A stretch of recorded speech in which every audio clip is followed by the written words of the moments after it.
Absolutely. So pretty much all of my friends are horse people. And they have beautiful farms. I have friends. There's a large horse community just outside of Palm Beach in the town of Wellington. I'm only an hour away.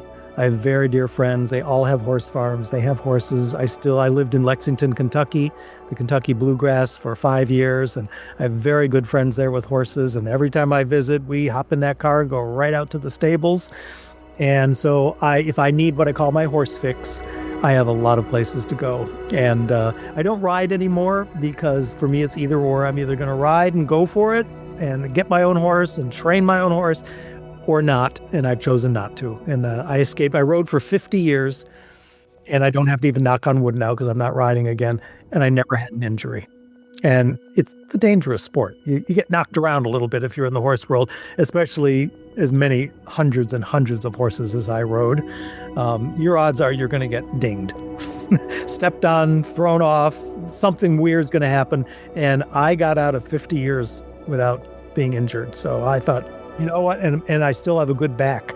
And the riders suffer a lot of back pain as they get older. So I consider myself fortunate. So. Everybody, welcome back to Living the Next Chapter, the author podcast. We get to meet amazing authors from around the world. If you love horses, my wife probably just heard that word and she's probably running down the stairs right now. If you love horses, anything to do with horses and all that great stuff, dressage. Oh, there's so many things we can talk about. My guest today is an expert because he's been around horses for a very, very long time. It finds its way into his story growing up. It finds its way into his writings, and a great gentleman to have on the show. We got 2 books to talk about today, a memoir and a novel. You're going to fall in love with this gentleman. So glad to have him on the show. Gil, welcome to the podcast. Glad to have you on Living the Next Chapter. Thank you very much for the invitation. I'm really pleased to be here and look forward to our time together. Excellent. You mentioned to me something about low tide, ocean, something going on here. Can you tell us where you are, Gil? Where do you live? I am in Vero Beach, Florida, which is on the Atlantic coast. And we're about halfway between Orlando and Miami. They call this Mayberry on the ocean, and it's not very well known. It's not a tourist destination. It's a lot of snowbirds, people like me who kind of finished up their career and went on to do the next thing and wanted a nice, peaceful, quiet, sunny lifestyle. And I live right on the ocean. And I walk every day. That's part of my therapy and my exercise. And so I walk at low tide when the sand is the firmest and it's a little kinder on the lower back. And so my walking each day is determined by the moon. And so I like to say I'm in sync with the universe. So whatever the moon's doing tells me what time I get to walk each day. So that sounds like such a nice life, Gil. To plan your days around that, I think, I'm a little bit jealous up here in Canada as I think of you way down there. I'm from Northeast Ohio, from the Cleveland area, right on Lake Erie. You send us down your clippers. Thank you very much. I'm very familiar with the cold and the snow, but I also enjoy the break down here. And I've told my friends if they ever hear me complaining about pretty much anything, to tell me to shut up, because if someone's a writer, I think this is the setup that we dream of. That this is what I have to do each day, and I can devote as much time as I want to it, and I have lots of opportunity to think and create and just really delve into it. So I feel blessed that I can be here. Excellent. Where did your passion for writing come from, Gil? Writing or riding? Writing. Yeah. I would say, I I grew up in Shaker Heights, Ohio. It's a suburb east of Cleveland. And I was born in 1957, so my schooling was in the 1960s and into the 70s in the public schools. And I went to the Shaker Heights public schools, which back then and now win multiple awards for just their high academic standard. And so going through school, I read all the classics, Catcher in the Rye, To Kill a Mockingbird, The Odyssey, all the books that are on the list of the classics. And I enjoyed it. But it wasn't a passion at that point. It wasn't until I graduated from college and was starting to travel for my career and living overseas. I'd always grab a book and bring it with me. And the first one, I can remember a friend, it was around 1979. She said, "Oh, you're going to live in Germany and Austria for a while." She said, "I just finished this book, take it with you." And it was called A Woman of Substance by Barbara Taylor Bradford. A thick book, and I read it every night when I was there. And then a little later, I found Ken Follett as an author. And then I stumbled onto all the popular authors of today. And so I found out I really loved to read for pleasure. And the only writing I did was in my corporate career. I was managing director, chief operating officer, director of finance and admin for different companies in different industries. And part of that job was writing text for annual reports or briefings for a board of directors or maybe some technical things describing procedures. And I enjoyed it. And within an organization, people would often come to me and say, "Hey, I've written this in later days for the web. I've written this for a pamphlet. Could you edit it for me and go through it?" And I really enjoyed that. But it wasn't until even later, until I was 63 years old, so just 5 years ago, that I actually sat down to write anything with the intention of a public audience reading it. Okay. So I'm new to the game. Yeah. I'm new to the game. Yeah. Wow. And doing quite well already with 2 books out in the world. This is great. Yeah, it's a totally different writing process to write for an audience, this type of audience. Yeah, it really is. In the corporate world, it's a very limited audience. You're writing to the board of directors, possibly the shareholders. It might be a team that you're working on. It could be, in those cases, it might have been distributed to our customer base, but not always. In the later years with the internet, it was, but different kind of writing. Very, very different kind. So you have writing and you have riding. Your riding background and horses, where did your love for horses begin for you? I write about this in the memoir, which is called Haunted Victory. When I was 8 years old, my father's sister and a large extended family lived in Virginia Beach, Virginia. And we went down every summer. They were just south of Virginia Beach in Sandbridge. And my cousins owned and rode horses at Princess Anne Stables in Virginia Beach. And I tagged along one day, and they had the riding lesson, and I was watching, and I was just enthralled. I fell in love with horses, everything about it. And it was a nice summer day, and I was watching them ride. And when they finished, I'm guessing the riding instructor could see that I was kind of on the edge like this, just staring at me. She said, "Would you like to get on?" Yeah. So I got on Mr. Buttons. He was this medium-sized Appaloosa gelding, and I got on, and I was hooked. As soon as the horse took his first step, that sensation of movement with the horse underneath and having had a chance to pet his nose and see his eye and connect, and I was hooked. And my father had ridden as a youth. He played polo in Pinehurst, North Carolina when the family vacationed there. And I had cousins up in Ohio. Again, I was living in Shaker Heights at the time, and they rode at a local riding camp called Red Raider Camp. And I started tagging along with them, and then I signed up for a program of weekly lessons throughout the fall when I was 11 years old and kept going.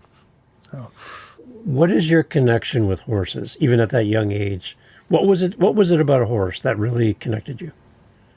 I think, I know very specifically, in my case, I was a very, very small, effeminate-looking, weakling kind of boy. I wasn't, I was small. I was always the smallest kid in the class. I was horrible at team sports, at school sports. It wasn't my thing. And I felt a little disconnected from the other kids at school. And I never went out of my way to participate in anything. I was always held back and kind of kept to myself and was that kind of quiet kid. But when I first met a horse, and there's something about looking in that horse's eye, and there's just a kindness in a horse's eye. There's heart in that animal that you can see through its face. And the way horses interact with children is really amazing. They know that they're a little vulnerable and that they're a little timid and that they can be a little shy. And the horse actually makes gestures to kind of welcome you in, to kind of like, if you want to pet me, you can pet me, and I'm not going to bite you. Don't you worry, and I'm fine. And there was something very reassuring about that. But then after I'd had enough riding lessons that I could take the reins, sit in the saddle on my own, and ask the horse to do things with me, and they would cooperate. And if I didn't get the cues right, if I wasn't asking the right way, you could almost see the horse with a little question mark over its head, like, I'll do what you want, but you got to tell me a little more clearly. What is it you're after here? And then you get it right because you're learning the sport. And then the horse says, oh, I understand what you want. And then all of a sudden they give it to you. And so that's why I just say they have this heart in them. And even when the rider really gets it wrong, maybe they're pulling too hard on that metal bit in their mouth, that they've used a little too much with their leg and they've kicked them on the side and it hurts and they're annoyed. Those animals are strong. And they could get rid of you so fast if they want to, put you in the dirt. They could stomp on you if they wanted to. And there's not any of that in a horse. Right. There's just kindness there and generosity. And they will do anything you ask if they understand what you want. And then if they're physically able, they're athletes. They have to be trained. They have to be strong. They have to be balanced. They have to know their job. And it's the rider's job to teach them. But once you're there, they'll do anything for you. And they'll give you their heart. And I think as a kid who wasn't getting that kind of connection with people, I also had a home environment. My mother was clinically depressed throughout my childhood, and my father was an alcoholic until I was 10, and then he became sober, but he drank away from the home. So I kind of grew up without a father presence, and my mother didn't work. This was the 1960s, and stay-at-home moms were typical in middle-class America, but she wasn't emotionally available. We were well taken care of. I'm not saying I had a bad childhood, but there wasn't a lot of emotional connection in our home. And the horses in the stables, I connected certainly to the horses, but it's also where I found my herd. Other horse-minded kids. We're all fanatics about the horses. Yeah. And so that's really where that passion took over, where I went to school because I had to, but I couldn't wait to get out and get myself out to the stables because that's where I fit, that's where I belong, that's where my friends were, that's where my herd was, and that's where the horses were.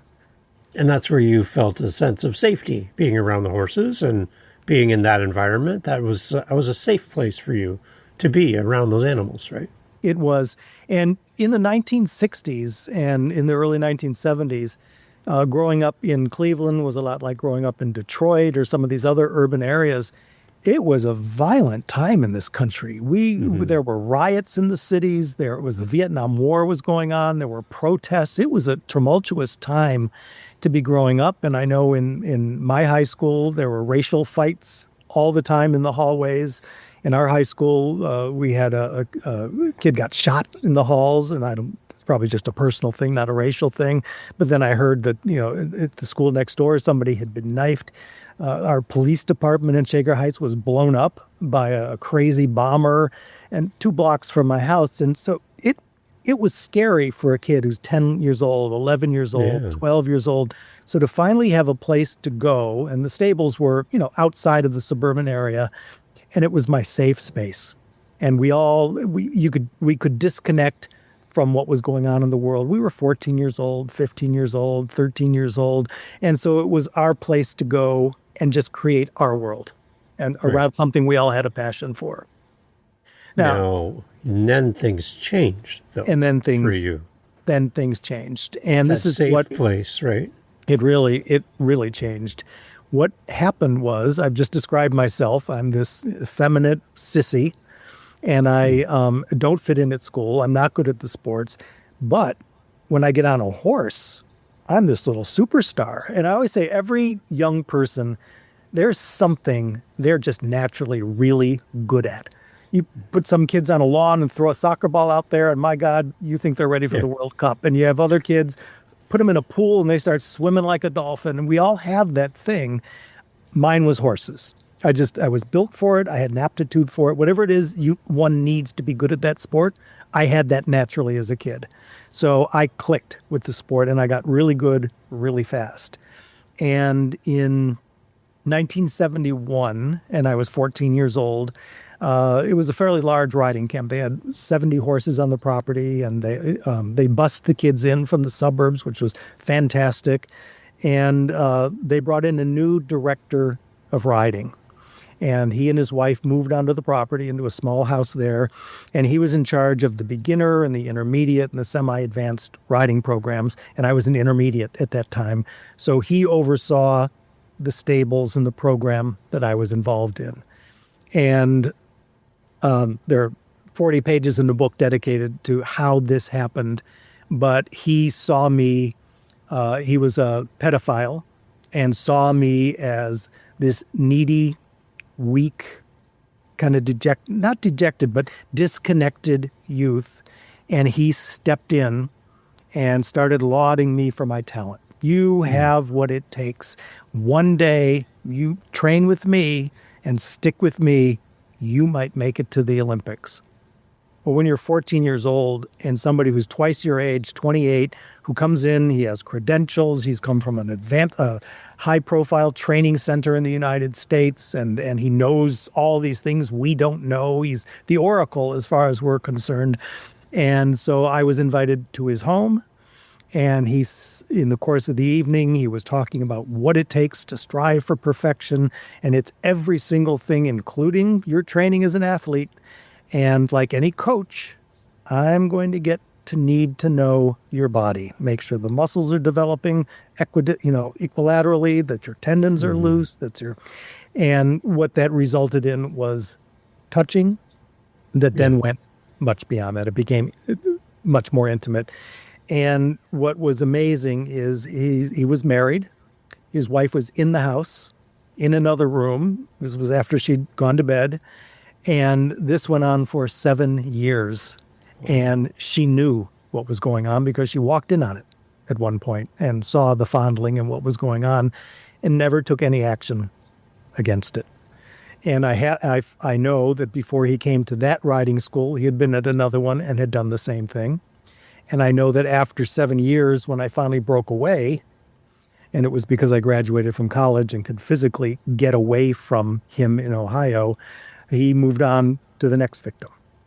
And so what I'm writing about in the book, and the reason I wrote the book, was I wanted to say to people who have either been the victim of childhood sexual abuse or really any abuse, and the people who love them, answer the question, how does this happen?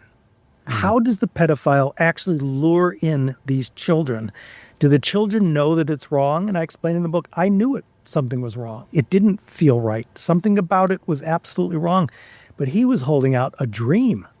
Right. The Olympics, and only I can get you there. Right. So you stay with me. Yep, this is part of it. It's kind of the price you're going to pay. And I'm thinking, well, his wife basically knows what's going on. He does know what he's doing. I started to advance in my riding in a big way. I knew I was kind of headed there. And then I found myself locked in and a true victim that I allowed. And people ask, well, why don't you then walk away from this? Why don't you tell your parents? Why don't you tell some other adult? And the answer is, well, now I'm embarrassed. I've gotten myself into this. What if people think I'm gay? This is a man touching another man. What if right. people, I don't want to be called all those slurs. I don't want to be known as that. And now I'm 2 years in or 3 years in, and it's like, people are going to think I'm an idiot for not saying anything. And I feel like I'm on my way to the Olympics. I'm going to Europe now in training. I'm getting really good at this, and it's because of him. So I think I better just ride this out. And then it pushed to a point I couldn't take it anymore. He had moved into a home next to the campus where I was going to school. I went to a very small private college in Northeast Ohio called Hiram College, and he had moved right next door to the property and was in my backyard. I couldn't escape it. So throughout college, if I wasn't in the classroom or studying, I was still training with him. We were at the stables, we were riding the horses, we were doing the exercise sessions at home and all that came with that. And then his wife left. She had all she could take, but it was only in my senior year of college.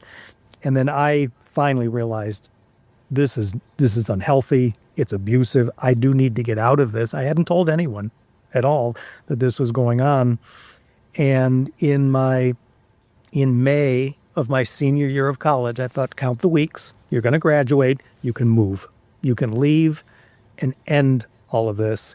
And when he sensed that was what I was doing, he started to panic. And I eventually, what happened, it's the second part of my book. My book's called Healing from Childhood Sexual Abuse and the Decades of Addiction that followed.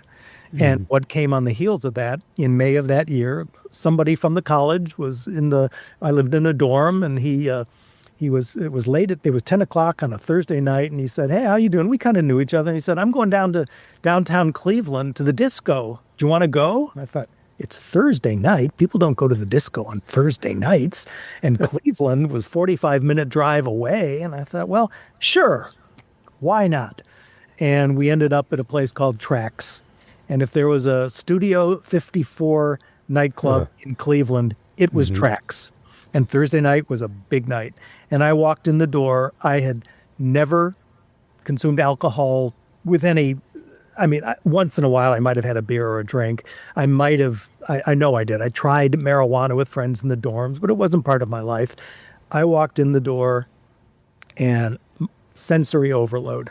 Everybody was there to have a good time. And in 1979, disco was king. And the club was owned by members of the mob. They had a friendly relationship with the police. And you walked in that door and anything goes. And it was smoking marijuana. It was cocaine in the basement. It was, you name it, it went on there.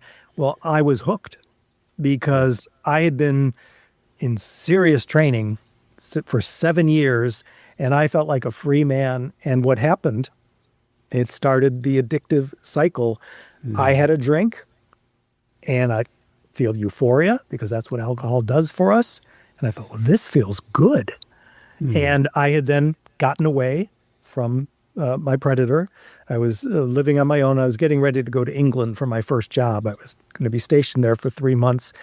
And I had 6 weeks before I left, and all I did was party with this group of friends. And so it was every night, lots of alcohol, smoking pot. There was cocaine. We did Quaaludes. We did poppers. I played for 6 weeks. And I got hooked to that blast of euphoria because I had suppressed all the trauma around the abuse for 7 years. And literally overnight, the dynamic switched. And so when I finally got established on my own, had my apartment, was in my career, every single night at the end of the day, I started the pattern that went on for 40 years of being a highly functional alcoholic. Because in my family, a good white Anglo-Saxon Protestant family, middle class, every night was cocktail hour. In our house, my mother always had a cocktail, even though my father was a recovered alcoholic. All family events, cocktail hour at 5:30. I had a lot of alcoholism in my family. A lot of my friends had addiction issues. So every day, and in those days, you worked 9 to 5 in an office. I think those days are over with, but I went to the office, left at 5, came home. I had my party friends, and we started drinking, and we smoked our pot. And this was weekdays, but never so much I couldn't get up in the morning, go to work at 9 o'clock, and have a very productive day. And I ended up with big jobs, running companies, and doing, but every single night I drank. Wow. Every night. And I understand, and I outline this in my memoir very clearly, the whole dynamic of drinking and what the ethanol and the alcohol does to the body and what it does for the pleasure receptors in the brain and the dopamine releases and why we have another drink even though we're starting to feel depressed. So I really explore that in the book, and to go full circle so people understand what it is to come out of a traumatic experience and then self-medicate with alcohol or whatever substance we choose. And in my case, it was all in service to fulfilling this dream of going to the Olympics. Right. I thought, I want my own horse and my own horse farm. Well, that costs money, so I better have a good career. I'm going to need some money. So I stayed functional because I had to have the job. But it wasn't until 40 years later, and I was in an extremely stressful situation that really started in 2017, and I started day drinking. And then over the next 18 months, I was diagnosed with severe cirrhosis and was hospitalized, and I was on my way out. I was the opening line of my memoir is, I had no idea I was dying. That's how bad it had gotten. Wow. And so the memoir is about healing. I'm 5 years sober. I'm thriving. First time in my life, I know what it is to feel sobriety and to be sober. So the memoir is showing people that this was my experience of this, but boy, am I not alone. And so many people wrestle with this and struggle with this. And my message at the end of the memoir is, I'm just one guy, and I'm no different really than anyone else. And along the way, I kept making choices and making choices and making choices. And in my case, it was to fulfill this dream of going to the Olympics. And I went. I ended up at the Olympics. But the choice at the end for me was the doctor looking at me and saying, Mr. Merrick, if you keep drinking, you will die. You might have 3 months left. If you stop drinking, you could live a healthy life. So when the choice becomes keep drinking and die or stop drinking and live, that's as brutal as it gets. And so for me, it was a no-brainer. Of course I want to live. So I choose. Now I need to find out, how do you get sober after 40 years? And I write very clearly in the book how that happens. My message to people is, if you're dealing with issues that I was dealing with, don't wait till you're 63 years old, laying in a hospital bed and being told this could be the end. And so I'm trying to share with my readers the journey in a way that they can relate to it and say, I've experienced part of this. I love somebody who's experienced part of this. Yeah. I'm in a relationship now, because if we can understand what's going on, then we can usually see some kind of path to heal from the whole experience. A lot of battling with self-identity from your childhood through with all of the horses and everything we've done in that, your riding, and then also self-identity through alcohol and all of that. There just seems to be like a wrestling for you to find out who you are in all of this. Absolutely. I was certain my identity up until, probably 10 years ago, I am a horseman. And that's who I am. And yes, I've had this corporate career because I need an income. Horses aren't cheap. I need an income. But my career path went down a very interesting path, but I ended up working for the United States Equestrian Federation as the managing director for the sport of dressage. And part of that was running the high performance programs that run the selection process for our Olympic teams in equestrian.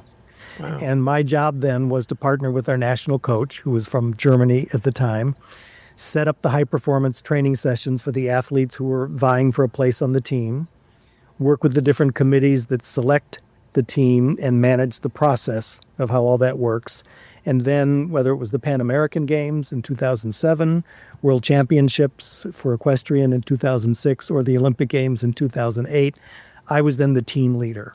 So it was my job to get the horses, the riders, the grooms, the farriers, the therapists, the partners, all the support team to Rio de Janeiro for the Pan Am Games, to Aachen, Germany for the World Games, and to Hong Kong, which is where equestrian competed, the Beijing Games. And I was the guy. If it was dressage, which is my form of riding that I do in the United States, I was in charge. And I was at the Olympics as the team leader, and that didn't go the way I had always expected it would go. So at the end of the Olympics in 2008, and I write all about how that went off the rails, and that it's not the dream everybody thinks it is. There's a lot that goes on in the lives of those athletes that is, each one of them can write their own book about what goes on. But I left. I got a promotion at the U.S. Equestrian Federation. I was put in charge of 3 additional sports. I did that for a year, and I was being groomed to be the executive director of equestrian sport, and which was my job, my boss's job. And I looked at what he was doing, and he was phenomenal at it. This man's unbelievable. His name is Jim Wolfe, just incredible, incredibly talented man. And I looked and I thought, I don't know that I want that life. I've been doing it for almost 5 years, and I thought, I don't think I want that life. So I stepped out. I resigned and decided that I would do management training and consulting for corporations. I would also do personal development courses for horse people so that they could be more effective in managing their lives and more effective as horse people. And that I'd had my own education to the top level of the sport. And now I'd spent 4 years literally glued to the hip of the man who was training our Olympic team, who was from Europe. He was an Olympic gold medalist himself, an incredible horseman. Well, for 4 years, I watched him train the riders for the Olympics, and we won medals at international events. And I thought, well, I'm going to take what I know about training horses from the master I learned from, combine it with what I've learned from him about, well, how do you translate that into people who compete on the world stage, and work with the average horse owner on making their horse better. And I did that for almost 10 years. And then, again, there's a lot of detail, and I probably would say to people, if you really want to know how it played out, please read my memoir.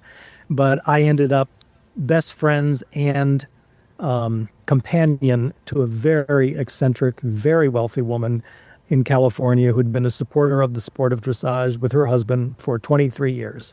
And they spent all of their money and all of their time supporting a rider who originally was from Germany. And they sent their horses. Their horses competed and won medals at the Olympics and at the World Championships. They were one of the top sponsors in the country of riders, a rider in that case. They parted ways in 2011. In 2012, her husband of 60 years died of heart problems. And she, for the first time in her life, was alone. And she was panicking about living alone without someone there for her. And the way my job, I had a corporate job at that time, but I could work from anywhere. It was in the 2010s, and you can work remotely. And we were based in Birmingham, Michigan, but I didn't have to be there all the time. So I started spending more and more time near San Diego, which is where she was from. I started traveling with her. She loved me as a travel companion. Of course, I had the horses in common with her. We became dear friends, but I allowed, there's no victim in this. She kept saying, please spend more time with me. Come move out here and live with me. And I'd say, I have a job. I'm vested in this company. I can't walk away from that. And she'd say, stop worrying about money. You move out here with me and you don't have to worry about money. I'll leave you my money. I've got tons of it. And I resisted for a number of years. And then finally, I let myself get sucked in more and more. And I realized she's dependent on me now. If I leave, she'll die. She has no one. And she's become totally dependent on me. And in that situation, I did move out there. And I realized what I'd gotten myself into. My friend said, Gil, you be careful because she's showing early signs of dementia. And as she progresses, she has enough money. She's not going to go into a home. She's going to have caregivers at home. And she's going to live out her life at home. And you're going to manage that care. And it's not going to be easy. They were absolutely right. And so when COVID came and we no longer could travel and we could no longer go to the restaurant she loved and we took lots of trips, I'm locked in a house in this situation. And that's when I started day drinking. And after 18 months, I was killing myself with the poison. So it was, and what I write about in the book, when I walked away from the Olympics and then I walked away from actively riding and training because it didn't work in my life anymore. And it was a decision. I didn't have a dream anymore. I was like a little cork on the ocean. I was just floating around wherever it took me. I didn't have any passion left. There wasn't anything I was seeking or building or wanted. And so the alcohol was a way to numb myself. I literally wanted my life situation to go away. I didn't want my life to end. I just wanted the situation I was in to go away. I wanted it to be something else. And I was stuck by my own doing, and I didn't know how to get out of it. And so I turned to the alcohol. And as any alcoholic will tell you, when I was in my downfall, I didn't know I was in a downfall. Right. You're blind to it, which amazes me now to look back. But now I understand, and I write about that, how that happened and how we become blind to it, how we stay in denial. And people around us who love us are trying to help us, and they're trying to do the right thing, and we resist the help, and we lie, and we tell ourselves we're doing okay, I'm still functional. We lie to our friends about how much we're drinking, and the truth is we're killing ourselves. Right. And So my book, it's a message of healing. I have a very, very positive message at the end for people, again, who are dealing with these issues or know someone who is. Wow. Wow. Yeah, I think there's so many things that people can pick up on from a reading perspective for your book that could really help a lot of people through this. What kind of stories are you hearing back from readers? I was flipping through some of your reviews on Amazon, and very heartfelt comments from your reader base for Haunted Victory. What are you hearing as an author from people reading the book? Comment, without exception, every person who I speak with, who I run into, says, "Hey, I got a copy of your book," or people I know from the horse world who read it, or sometimes somebody will email me, through my website. Everybody has their own story to share, either from themselves or someone they love. And that's what they want to do. They want to connect with me by saying, what you wrote resonated because I have this story. And and that's the reward to me for writing the book. When I left California, my friend passed away, was what actually happened. So I got out of the situation.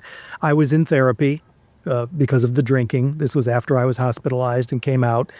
Tremendous, tremendous woman, just a phenomenal therapist. And when I was ready to leave California, I'd been with her for a year. She said, "I'm not licensed outside of California. I can't keep working with you." And I said, "What? I really am depending on this. What do I do?" And she said, "Well, of course, you can find a new therapist." And I thought, take a whole year just to bring them up to speed. She said, "You know what you could do?" She said, write your story about that. Write an autobiography. And that's what she called it. And she said, just write it down. Your life story, what you've been through. Well, it ended up being, I did. And I spent 3 months just trying to figure out, where have I been? Like geographically, where was I in my life? And it took months. I had 3 passports, and I went through the passports, and I made a spreadsheet on Excel. And I just took all the visa stamps and said, what was the city and the country? And what was the date? Was I going in or going out? And then I started sorting through the Excel to get the timeline of where I'd been over all those years. Wow. And then I said, next question, why were you there? Yeah. Why were you in Germany and England and France and Australia for 6 years? And why were you in Hong Kong and Asia and Singapore and Bali? Why were you in these places? So then I started to outline that. And then I said, okay, what got you there? And it always came back to, what choice did I make at the time that had me be there? And it was always a choice around the horses and my passion to fulfill that dream. And then I could see very clearly when that dream ended and I no longer had a passion is when I went off the deep end. And I started floundering. And then I allowed myself to go into a space. My friend adored me and I adored her. But she treasured me and never stopped telling me how much she loved me and how much she loved me being there for her. And she would say to me, if I didn't have you in my life, I'd find a way to kill myself. So there was some emotional kidnapping that was going on in that situation as well, but I was vulnerable to it. And so when I finally wrote this autobiography and people said, you should share that story. I think it would help people. I really think you should share that. And so I found a coach, a writing coach named Brenda Smith-James. And she said, you have a fascinating life and a fascinating story, but you're not a celebrity and nobody's going to care. She goes, if you're a celebrity, they care what you had for breakfast. She said, but you're not a celebrity. She said, the difference between a memoir and an autobiography. She said, your autobiography is the story of your life. Very interesting. I'm sure your family and friends will love it. But if you want to write a memoir, you need to give the reader something. You need to make a promise to them that if you invest 8-10 hours into reading my book, I will show you a problem I faced and explain to you how I resolved it in a way that it can help you. I will give you something for investing in my book and my story. And she is a phenomenal coach in the world of memoir. And she worked with me to get my 200 and some thousand word story down to 100. I think we agreed on 110,000.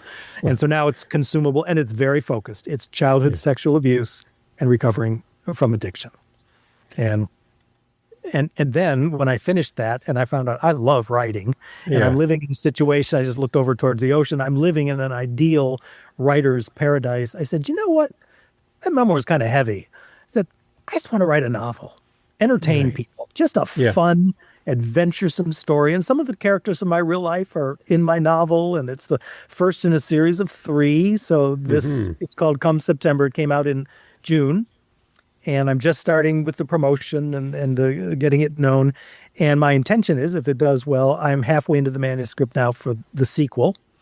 And then if that is successful, I'll write a third book. So it's a trilogy. And I'm writing it like a Netflix series.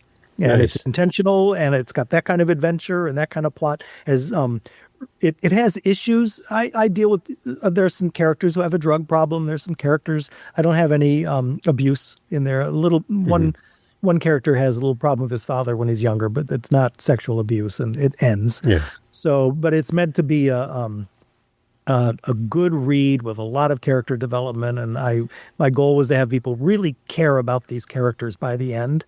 And people now in reviewing it are telling me, they're my friends. I relate to your characters, and I want to see another book. So I feel like I've gotten the job done. So one thing I picked up on reading about Come September, we're recording this 2 days after September 11th, 24 years ago that happened. Yep. That I noticed is part of the storyline for Come September. Yeah. Is there a particular tie that you have to 9/11 to include that in the story? Like why is that a part of this book? I wanted to deal with the loss of a parent. Okay. And it leads into a theme about terrorists and how they're funded through the drug trafficking. Okay. And so my group of teenagers are going to tackle an international drug cartel. I'm not going to give any spoilers, but that becomes the adventure. Okay. And it's in retribution for the death of one of the protagonists' father, who was in one of the planes that crashed into the World Trade Center, or was crashed into the World Trade Center. Okay. So that's where that part of the storyline evolved from. Okay. I don't have a personal connection to it, other than the horror and disbelief that every person who was alive then experienced. It's hard to believe it was 24 years ago. I know. First of all, but it feels like it was yesterday. Just when you see, every time you see a picture or anything, your mind transports you right back to that moment. But yeah, talk about a moment that really stood out for people, right? And I'm glad that that's part of it. Again, any type of story that reminds us of that day and the amazing heroes of that day as well, and the loss that we faced. Yep. I think it's a nice that you were able to include that in your story. I think that's amazing.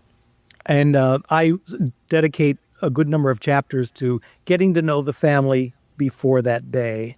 Okay. And then what happened on the day as they learned that their father was in that plane, and how the family dealt with that.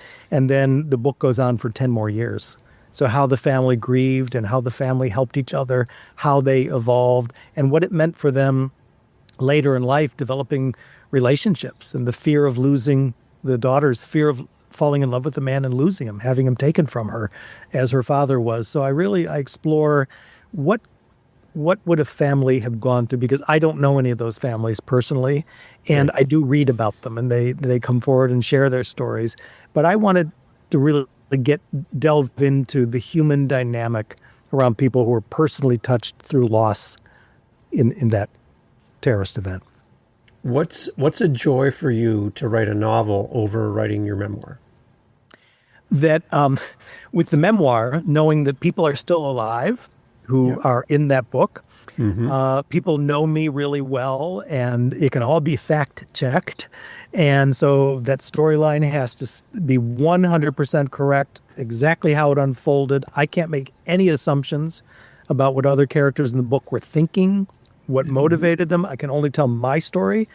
Well, I'm writing the memoir in the third-person omnipresent voice. I know what the characters are thinking. I know what motivates them, and I get to make it all up. And I get to make it up in a way to make it entertaining for the reader and engaging, and that they want to turn the page. And that's what an author's job is, to say, okay, you spent some money to get my book. You and I were talking before we started recording. Both of my books are audiobooks, and I do the narration. Right. And because my experience, well, I have the numbers. I'm selling as many audiobooks as I am printed books or ebooks. People love to listen. So They do. They do. You have an amazing voice too. So that's wonderful that you're doing your own audiobook. I love an author that reads their own book. That, to me, because you know the next word, where a voice actor is reading it maybe for the first or second time. These words came from your soul. So you know what's going to come around the corner, and you can kind of lead us in that direction. I just find that to be quite interesting when an author reads for us. well, thank you. And especially in the parts where there's dialogue, Right. because I know what these people sound like, and I know I can imitate their voices. And when I was told, I was asked at first, is it going to be an audiobook? I hadn't thought about it. And then people said, well, nowadays, if you want a readership, it needs to be an audiobook.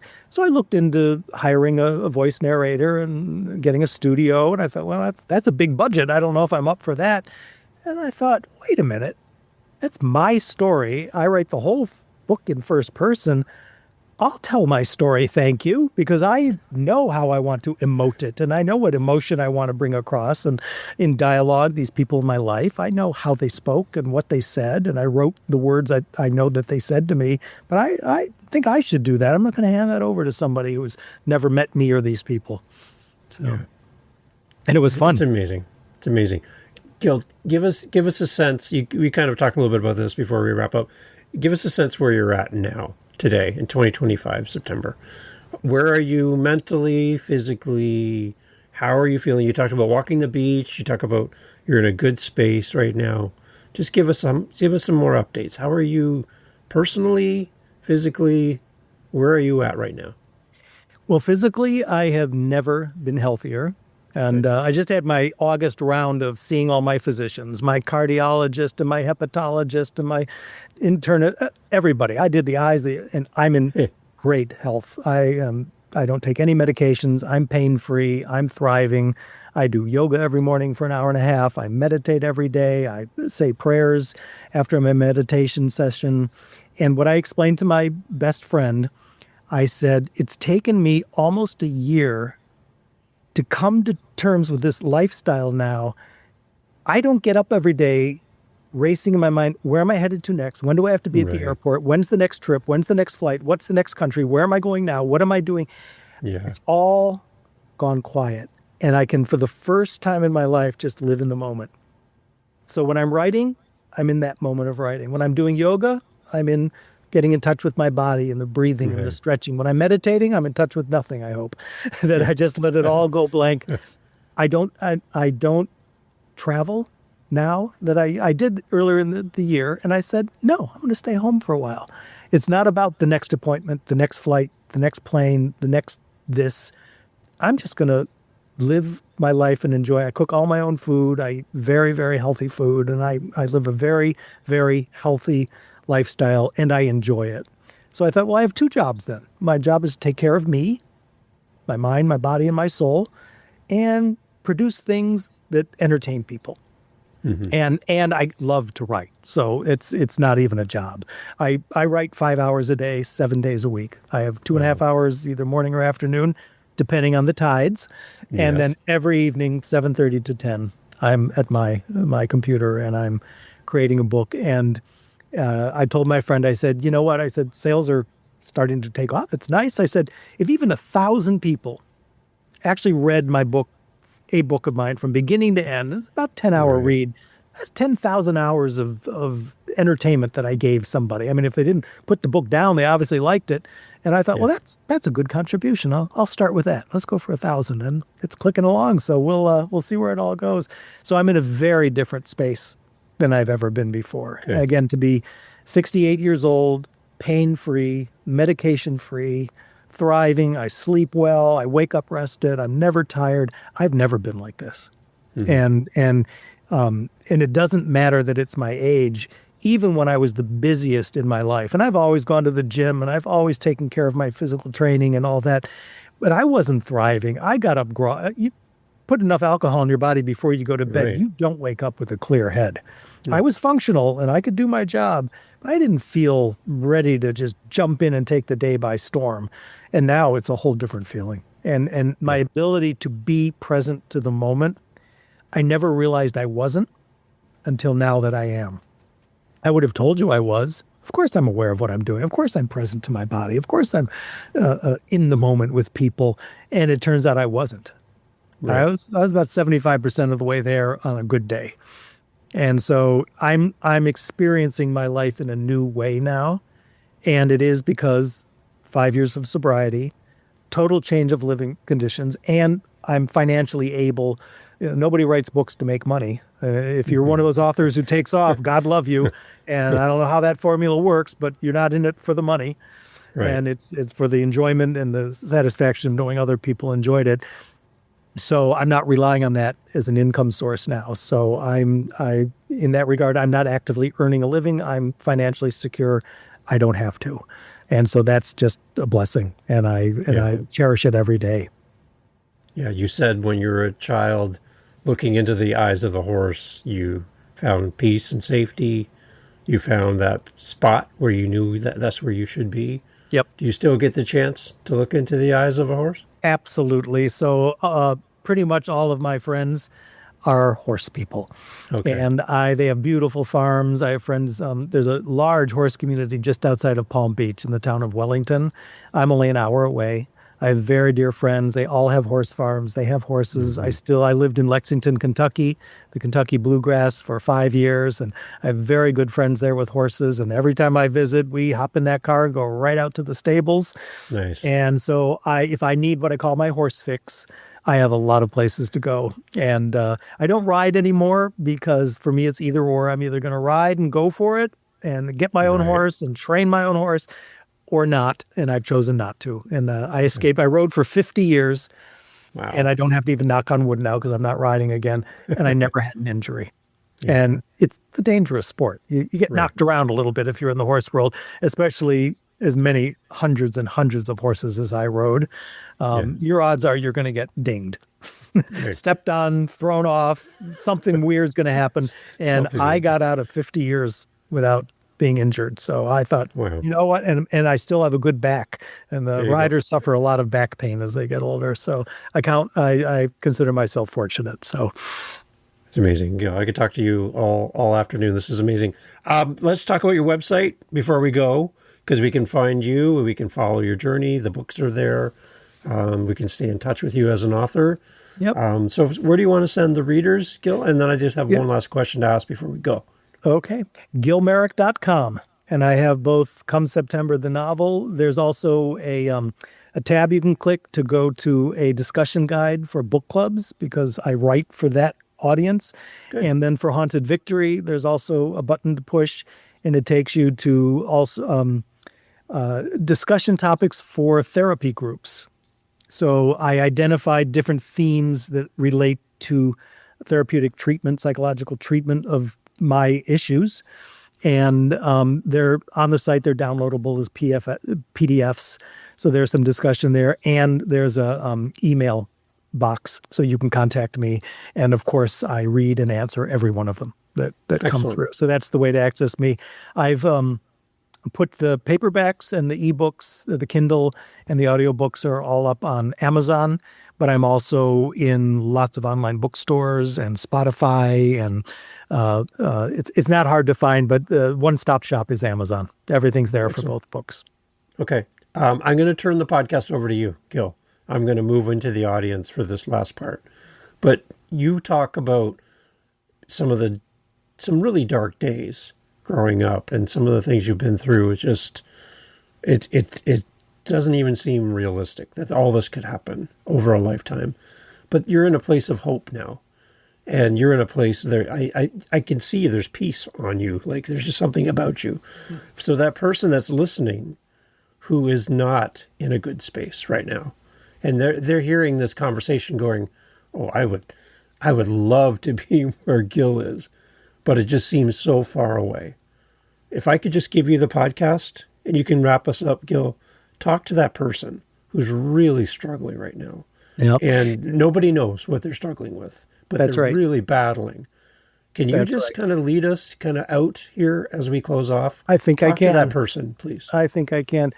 What I would say to you is the danger comes when we let the little voice in our head convince us that we're a victim of these circumstances. Maybe it's some kind of abuse we're suffering. Maybe we're abusing ourselves with a substance. And we look at our situation. There's a reason we're doing it. There's something we're trying to numb. There's some pain we're feeling that we don't know how to deal with. And if we can recognize that and say, okay, it is what it is. Here I am today. This is my circumstance. This is what's going on in my life. These are my struggles. These are my stress points. This is what I'm dealing with. And I'm using these substances. I'm using these behaviors that don't hurt me. But if I get into the, oh, woe is me, why do I have to deal with this? I don't deserve this. I'm a good person. Why me? Why do I have to deal with this? I call that the victim mode. I didn't make up the term. If you get into that mode and we become helpless because we surrender our power until we recognize in the face of our circumstances, we always have choices. And we may not like any of them. But if we look for them and say, all right, here's my situation. What are my choices? They're out there, and we might need someone to help us identify what they are. Then we have to play the game. Well, then what if I choose this? Where could that go? We don't know. What if I choose this? Where could that go? I don't know. What if I choose this one? Where can I go? But knowing that we're going to do something, so why not be in the driver's seat and choose what it is? And we may need the support of someone who loves us to help us see what that is. And recognize that if I choose to take this action, I'm drinking a lot. I need to get some counseling, or I need to go to AA. I need to find some kind of spiritual group, some way to support me so I don't have to deal with this alone. That's a choice. And not to play the, yeah, but what if, my partner is very sick, and what if they die? I'll never be able to cope with that. I'm going to need the alcohol. I'm going to need the painkillers. I'm going to need, if we start playing the, but, I don't think we get there. My coaching is have it be about today. What are my choices today? Look at what they are. And I may not like any of them, but I need to be in the driver's seat because that has power. And once I take my own power through choice, then I can move myself to the next level. But the number one message is, I don't know that any of us can do this alone. I had my dear friends supporting me. Then I had the medical community. I was at the University of California, San Diego, phenomenal group of people. And now all of a sudden I have a team of doctors helping me through this and giving me naltrexone to help with the cravings, and a psychiatrist to help me deal with the chronic post-traumatic stress that I was dealing with that I didn't even know I had. So it's understanding that we probably won't get through this on our own, and knowing that there are choices to be made, and I have to make the choices. And it's probably a good idea to ask someone to help me do that. That's what I would leave someone with. And number one, there's nothing wrong with any of us. I write at the end of the book, we're human beings. This is what we do. We go through life facing circumstances and making choices. There's nothing wrong that I was, the victim of a pedophile. There's nothing wrong with me that happened. There's nothing wrong if we have a substance abuse problem. It's a disease. There's nothing wrong with having diabetes or having leukemia or having any other disease. Alcoholism's a disease. Addiction's a disease. Well, treat it. Now, I don't mean to say that glibly. It's incredibly difficult to move from being at the mercy of the substance and then moving into being in control and then healing. But it's a disease. It's not a character flaw. It's not something wrong with us. It's a disease that needs to be managed. And that's why I called my memoir Haunted Victory. Because even when we're sober, and I'm 5 years sober, I get up every day and I know one piece of bad news or one piece of good news, and I think I can handle just one drink, and I'll be right back where I was before.